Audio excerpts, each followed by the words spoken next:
Siya ang regalo natin kay Lord. Babantayan natin siya sa panalangin. Tapos, February 16, yun po yung ating anniversary, dadalhin po natin dito. I-invite natin siya. Susunod na service, after na anniversary, 2 service na po tayo. Pwede po ba yun?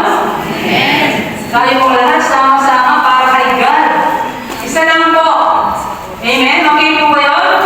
Yes. Sige po remember that you were created to serve the Lord. Okay, sabi po sa Isaiah 43 verse 7, sila ang mga taong aking tinawag, nilikha ko sila para sa aking karangalan. Nilikha ko sila para sa aking karangalan. Kung nauunawaan lang po natin mga magulang at kapatid, kaya tayo nilikha ng Lord at masaya nabubuhay dito sa mundong ibabaw ay para lamang po paglingkuran ng ating Diyos. Sapagkat nalulungkot po ang Lord kapag tayo ay sumasamba at nagpupuri sa tunay na Diyos. Yun po ang purpose natin. Kaya tayo isinilang, kaya tayo nandito sa mundong ibabaw upang purihin, sambahin ang ating Diyos. Tandaan po natin, lahat ng mayroon natin, galing po kay Lord. Bakit po tayo malakas? Dahil kay Lord. Bakit po tayo maganda ang buhay natin? Nakakakain tayo na 3 beses isang araw? Dahil kay Lord. Bakit po tayo masaya? Dahil sa ating Panginoon. Sabi ng iba, dahil sa sarili mo, kaya may magandang buhay kami. Masipag ako nagtatrabaho. Ginagawa ko araw ang gabi. Kaya masagana ang aming pamumuhay. Mga minamahal, pag pinahintulutan po ni Lord, na magkasakit po tayo, hindi na po tayo makakapagtrabaho. Kaya hindi natin pwede ipagmalaki ang ating kalakasan. Hindi natin pwede ipagmalaki ang ating galing at talino. Hindi natin pwede ipagmalaki na kaya natin ito. Dahil si Jesus lang po ang magaling. Si Jesus lang po ang matalino. Siya po ang malakas. Siya po ang nagbibigay sa atin ng kalakasan. Amen? Amen. Mga malaking halaga. Bakit po malaking halaga? Dahil dugo po ni Jesus ang pinangdugo sa ating lahat. Kaya paglingkod po natin ang ating buhay sa Diyos. Dugo niya po. To serve the Lord. You are called. Tinawag ka. Tandaan po natin, tinawag tayo lahat. Tinawag po tayo ng Lord para maglingkod. Nasa sinapupunan pa lang po tayo ng ating mga magulang. Tayo po ay tinawag na ng Lord. Alam na niya na tayo kanyang gagamitin.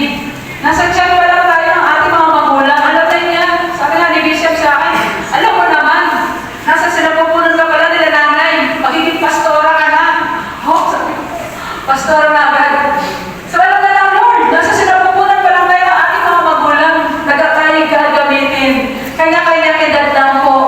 At hindi lang po puro pastora. May preacher, may teacher, may evangelist.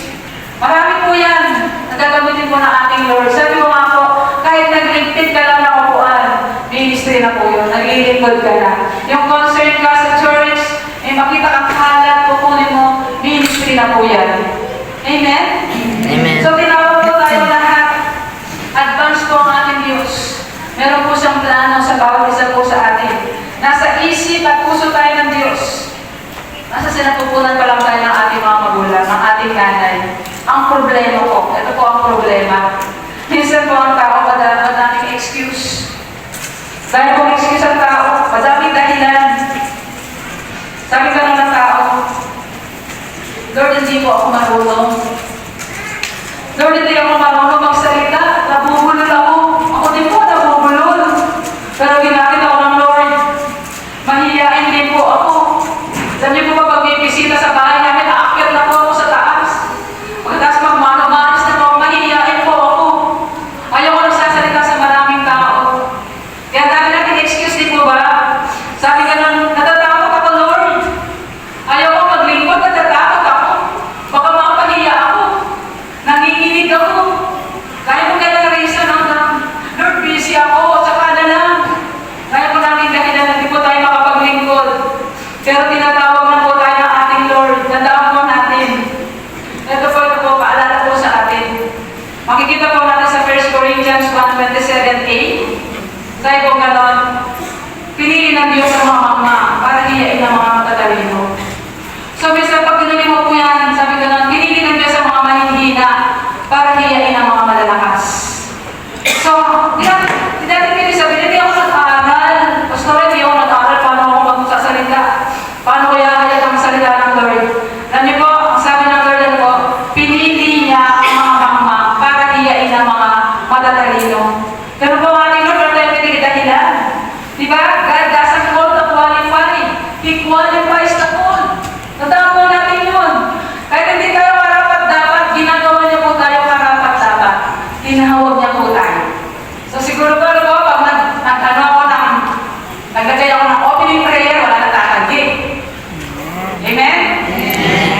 Nagtuturo sa